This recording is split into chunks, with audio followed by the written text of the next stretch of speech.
Hey, it's Gabriel Brown here, and I want to talk to you today about Experian Boost, some of the pros and cons of Experian Boost. Now, many people say Experian Boost will get you a 3% increase in your credit score if you just allow them to access your bank account and see how well you pay your utilities and some other bills. Well, I say that's really not a good idea because one, if you're living paycheck to paycheck and you're only 1 or 2 weeks from being bankrupt, if you check the actual trajectory of your income versus your utilities and your expenses for rent, car note, and all of that, that you're actually allowing a major credit bureau to see. They share this information with creditors and they call it demand deposit activity. And because that information is now something that you gave them access to, it really doesn't help as much as you think. So let's say, for instance, you get a 3% boost in your credit score. Let's say you have a 600 credit score, all right, and you get 18 or 20 points. So now you have a 620.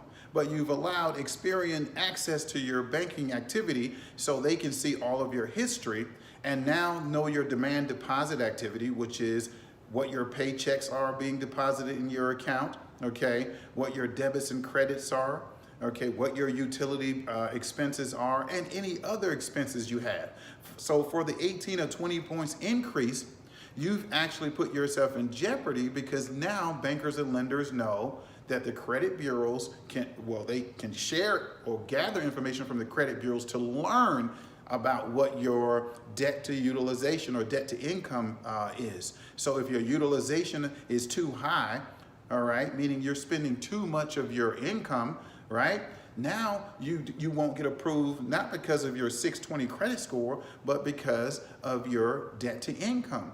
So using Experian Boost could boost your score, but diminish or reduce your approvals. So I say it's better to just work on your credit profile and build your score through some of the traditional ways, all right, instead of actually utilizing Experian Boost. Now let's go through a couple traditional ways you can build your score 20 points, right? If you just reduce the actual amount of your credit utilization. So let's say you have a $1,000 credit card and you're following the 30% utilization rule. If you drop the utilization rule to the new rule, which is 7%, not 30%. So if you drop from 30% utilization of a $1,000 credit card to 7%, you're gonna boost your credit scores probably even more than 20 points if you do that across all your cards. Okay, your credit capacity rule can help you boost your credit score. If the credit capacity rule says you're only supposed to use 30% of the total number of credit cards you have. So if you have 10 cards, you're only supposed to use 3.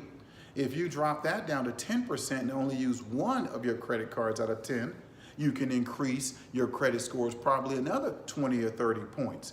Okay, so just following the basic credit utilization, credit capacity, and debt to income, if you tweak, how you're spending your disposable income, right?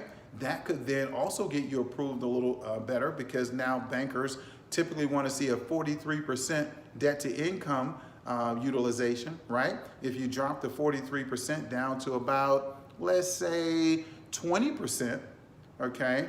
Now bankers and lenders are looking at you even more to approve you, right? So these are things that you can do without using Experian Boost, without opening up all of your business to get a 3% increase in your credit score.